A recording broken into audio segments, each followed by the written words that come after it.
দেখুন, একদিকে দুর্নীতি কেলেঙ্কারি ইস্যুতে শোরগোল, অন্যদিকে বিরোধীদের আক্রমণের একেবারে ঢেউ আছড়ে পড়ছে।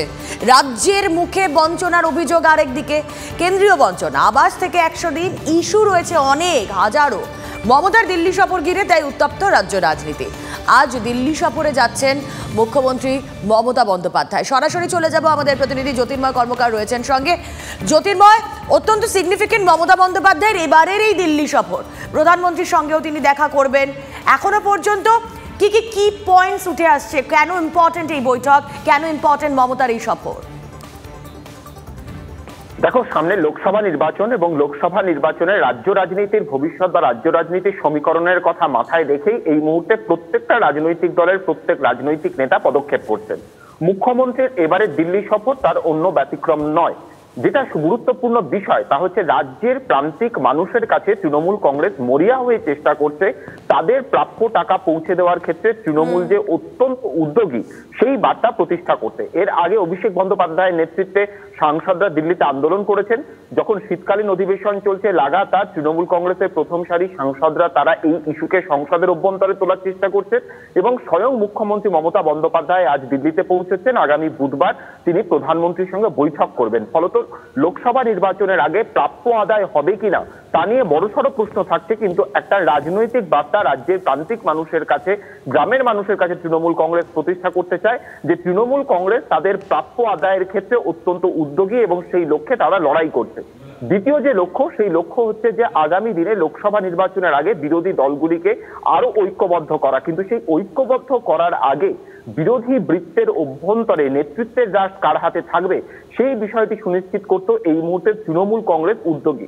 আমরা এর আগেই দেখেছি যে তৃণমূল কংগ্রেসের একাধিক সাংসদ বা তৃণমূল কংগ্রেসের প্রথম সারির নেতারা তারা 3 রাজ্যের কংগ্রেসের ভরাডুবির পর বারবার ধরে বলেছেন যে কংগ্রেসের এই মুহূর্তে নেতৃত্ব দেওয়ার কোনো জায়গা নেই, পথ দেখাবে বাংলা, সেই কথা স্বয়ং তৃণমূল নেত্রী বলেছেন। ফলত যখন ইন্ডিয়া জোটের বৈঠক রয়েছে, আবারও এই ঐক্যকে কিভাবে সুদৃঢ় করা যায় এবং সেক্ষেত্রে নেতৃত্বের রাশ কার হাতে যায়, কারণ শুধুমাত্র তৃণমূল কংগ্রেস নয়, কংগ্রেস যখন বেশ কিছুটা বেকায়দায়, কংগ্রেস যখন বেশ কিছুটা ব্যাকফুটে, সেই সময় তৃণমূলের মতো প্রত্যেকটা আঞ্চলিক দল তারা এই বিরোধী ঐক্যের রাশ নিজেদের হাতে নিতে চাইছে।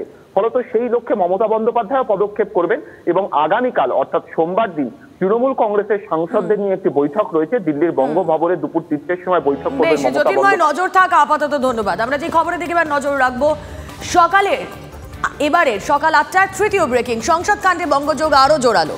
কলকাতায় খোঁজ মিলল ললিত ঝা এর আরো এক বন্ধুর। সৌরভ চক্রবর্তীর সঙ্গেও যোগাযোগ রাখতেন ললিত ঝা। সামাজিক অবক্ষয় নিয়ে কথা হতো দুজনের। TV9 বাংলাকে জানিয়েছেন সৌরভ। বক্তব্যটা শুনবো একবার।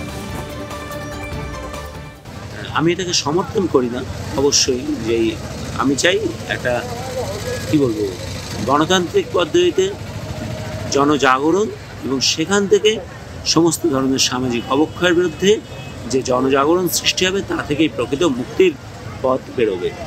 আমাদের সাথে কোনো রাজনৈতিক দলের কোথাও কোনো যোগাযোগ নেই। আমাদের এই সমস্ত গণসংগঠনগুলোর সাথে আমরা রাজনীতির থেকে দূরে একটি গণসংগঠন বানাতে চাই যারা আপোষহীনভাবে সমাজের জন্য সামাজিক অবক্ষয়ের বিরুদ্ধে লড়াই করতে প্রস্তুত থাকবে। এই যে দিল্লিতে আন্দোলনের পদ্ধতি তা নিয়ে কিন্তু সহমত নন সৌরভ চক্রবর্তী। তার বক্তব্যে অন্ততপক্ষে সেটাই স্পষ্ট হলো। কিন্তু সৌরভের দাবি 13ই ডিসেম্বর দুপুর 12:41 হোয়াটসঅ্যাপের একটি গ্রুপে ঘটনার ভিডিওটি পাঠিয়েছিলেন ললিত। একই সঙ্গে ব্যক্তিগতভাবেও ভিডিও পাঠানো হয়েছিল তাকে। সুতরাং কোথাও গিয়ে এর আগে আমরা দেখেছিলাম নীলাক্ষো আইচ, আর তারপর আমরা দেখলাম এই সৌরভ চক্রবর্তী। বঙ্গ কানেকশন, বঙ্গযোগ আরো জোরালো হচ্ছে। কথা বলবো, অরিত্র ঘোষ প্রতিনিধি রয়েছেন সঙ্গে। অরিত্র,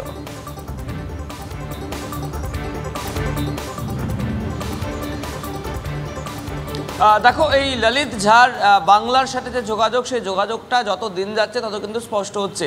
প্রথমে নীলাক্ষো আইচের সাথে তার পরিচয় এবং এই যে সৌরভ চৌধুরী আরও এক ব্যক্তি, তার সাথেও তার পরিচয়। দেখো, যেটা জানা যাচ্ছে যে এই ললিত ঝা বিভিন্ন সময় নিজেকে বিভিন্নভাবে পরিচয় দিত, কখনো সমাজসেবক, কখনো বা শিক্ষক, বা কখনো খেলোয়াড় হিসেবেও নিজেকে পরিচয় দিয়েছিল এই ললিত ঝা। এবং যে কারণে কট্টর নেতাজিপন্থী এইরকম একটা ভাবধারা নিয়ে প্রথমে নীলাক্ষর সাথে পরিচয়, এবং তারপরেও তুমি যেমনটা বলছিলে যে সামাজিক অবক্ষয় নিয়ে আলোচনা হতো সৌরভ চৌধুরীর সাথে। এইভাবে সে বাংলার একাধিক মানে মানুষকে সে টার্গেট করেছিল এবং তার যে সার্কেল সেই সার্কেলে নিয়ে আসার চেষ্টা করেছিল। দেখো এই ললিত ঝার বিভিন্ন সোশ্যাল সাইটের যে প্ল্যাটফর্মগুলি রয়েছে, অর্থাৎ ফেসবুক থেকে আরম্ভ করে ইনস্টাগ্রাম বা টুইটার, প্রত্যেকটি জায়গাতেই কিন্তু তার একাধিক অ্যাকাউন্ট রয়েছে, একটি নয় একাধিক অ্যাকাউন্ট রয়েছে। এবং যে অ্যাকাউন্টগুলি শুধু নিজের নামেই নয়, নিজের নামে তো বহু অ্যাকাউন্ট রয়েছে, তার পাশাপাশি বিভিন্ন সোশ্যাল প্ল্যাটফর্মে পেজ খোলা হয়েছে যার ফোন নাম্বার এবং ইমেল আইডি রয়েছে এই ললিত ঝার, এবং প্রত্যেকটি সোশ্যাল নজরদারি করেছো। আপাতত ধন্যবাদ।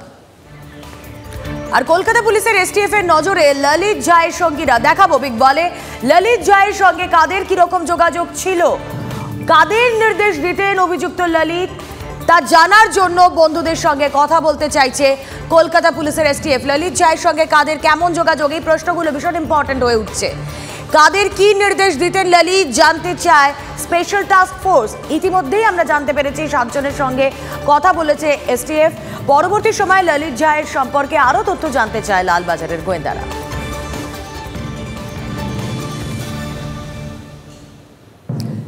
সকাল 8টার অ্যানাদার ব্রেকিং নিউজ। কি খবর? আলিপুরদুয়ার ঢেকলাপাড়া চা বাগানে অ্যাম্বুলেন্সের অভাবে শ্রমিক মৃত্যুর 48 ঘন্টা পরও অবস্থার কোনো পরিবর্তন হয়নি। এখনো টনক নড়েনি প্রশাসনের। চা সুন্দরী প্রকল্পে বসবাসকারী শ্রমিকদের কাজ নেই। 22 বছর ধরে বন্ধ ঢেকলাপাড়া চা বাগান। নদী থেকে বালি পাথর তুলে কোনো রকমে একবেলার খাদ্য সংস্থান। কথা বলবো, আমাদের প্রতিনিধি সুজিত রায় রয়েছেন সঙ্গে। সুজিত, অবস্থার পরিবর্তন নেই কেন? মমতা বন্দ্যোপাধ্যায় এই তো সেদিন গিয়েও বললেন কথা, কিন্তু তাও অবস্থা যেই কি সেই।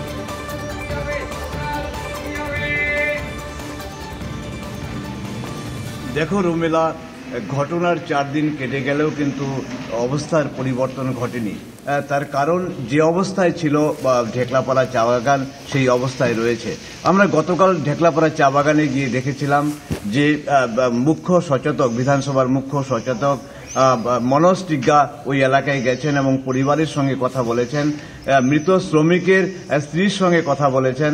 পাশাপাশি মাদারিহাট ব্লক স্বাস্থ্যকেন্দ্রের যিনি ব্লক স্বাস্থ্য আধিকারিক আছেন তিনি 2 জন কর্মীকে পাঠিয়েছিলেন তাদের বাড়িতে। কর্মী ওই মৃত শ্রমিকের স্ত্রীর সঙ্গে কথা বলেছেন, কিন্তু প্রশাসনের কোনো আধিকারিক কিন্তু এখনো ঢেকলাপাড়া চা বাগানে সেই মৃত শ্রমিকের বাড়িতে পৌঁছে যাননি।